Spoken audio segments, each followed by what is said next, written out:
പിതാവേ യൗസേപ്പിതാവേ ഞങ്ങൾക്കു കാവലാകണേ. യൗസേപ്പിതാവേ യൗസേപ്പിതാവേ സഭയുടെ കാവലാകണേ. ആബാ പിതാവിൻ കാരുണ്യം തൂകി ഞങ്ങൾക്കു കാവൽ നിൽക്കണേ.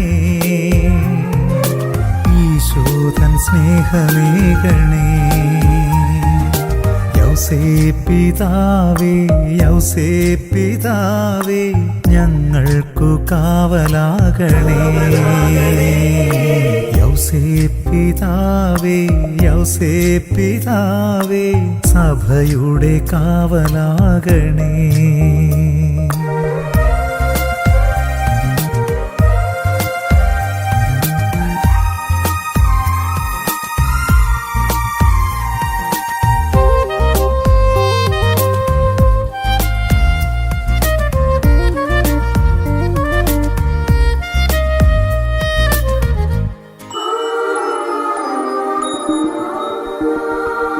ഈശോയെ വളർത്തിയ അപ്പനല്ലേ, ഞങ്ങൾക്കുമെന്നും നീ അപ്പനല്ലേ.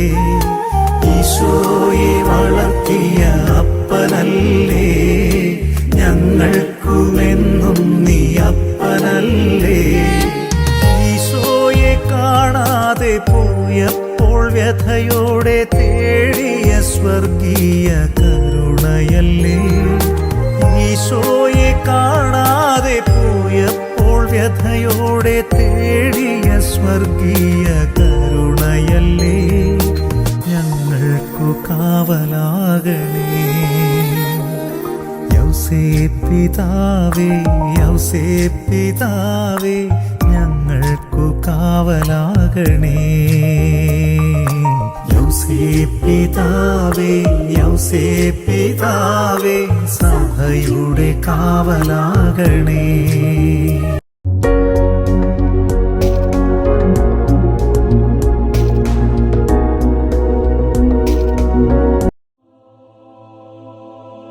ദാവീദിന്റെ പുത്രനായ ജോസഫ് മറിയത്തെ ഭാര്യയായി സ്വീകരിക്കുവാൻ ശങ്കിക്കേണ്ട. അവൾ ഗർഭം ധരിച്ചിരിക്കുന്നത് പരിശുദ്ധാത്മാവിൽ നിന്നാണ്. അവൾ ഒരു പുത്രനെ പ്രസവിക്കും. നീ അവന് യേശുവെന്ന് പേരിടണം. എന്തെന്നാൽ അവൻ തന്റെ ജനത്തെ അവരുടെ പാപങ്ങളിൽ നിന്ന് മോചിപ്പിക്കും. കന്യക ഗർഭം ധരിച്ച് ഒരു പുത്രനെ പ്രസവിക്കും. ദൈവം നമ്മോടുകൂടെ എന്നർത്ഥമുള്ള ഇമ്മാനുവേൽ എന്നവൻ വിളിക്കപ്പെടും.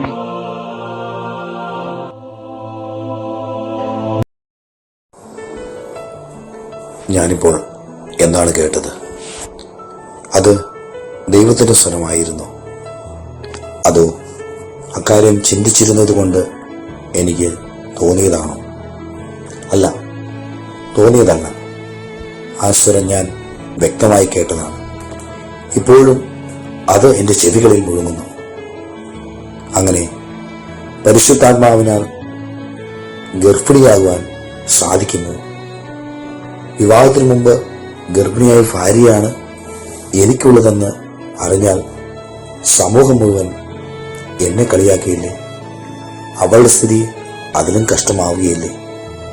അവളെ രഹസ്യമായി ഉപേക്ഷിക്കുന്നതല്ലേ നല്ലത്? അതൊരു സ്വപ്നം മാത്രമായിരിക്കില്ലേ? അല്ല, അതൊരു സ്വപ്നമല്ല. ആ സ്വരം ഇപ്പോഴും എൻ്റെ കാതുകളിൽ മുഴങ്ങുന്നു. കന്യക ഗർഭം ധരിച്ച് ഒരു പുത്രനെ പ്രസവിക്കും. ഇങ്ങനെ ദൈവം വാഗ്ദാനം ചെയ്ത രക്ഷകനെ കുറിച്ച് പ്രവാചകന്മാർ പറഞ്ഞിട്ടുണ്ടല്ലോ. ആ രക്ഷകനെ വളർത്താൻ ദൈവം എന്നെയാണോ തിരഞ്ഞെടുത്തതെങ്കിലോ? മേരിയെക്കുറിച്ച് നല്ലൊരു അഭിപ്രായം മാത്രമേ എല്ലാവർക്കും പറയാനുള്ളൂ. അവളുടെ സംരക്ഷണത്തിന് ദൈവം എന്നെ ജെറുസലേം ദേവാലയത്തിൽ വെച്ച് പ്രധാന പുരോഹിത സാന്നിധ്യത്തിൽ തിരഞ്ഞെടുത്തതാണല്ലോ. അപ്പോൾ തീർച്ചയായും ഇത് ദൈവത്തിന്റെ സ്വരമാണ്. അതനുസരിക്കേണ്ടത് എൻ്റെ കടമയാണ്.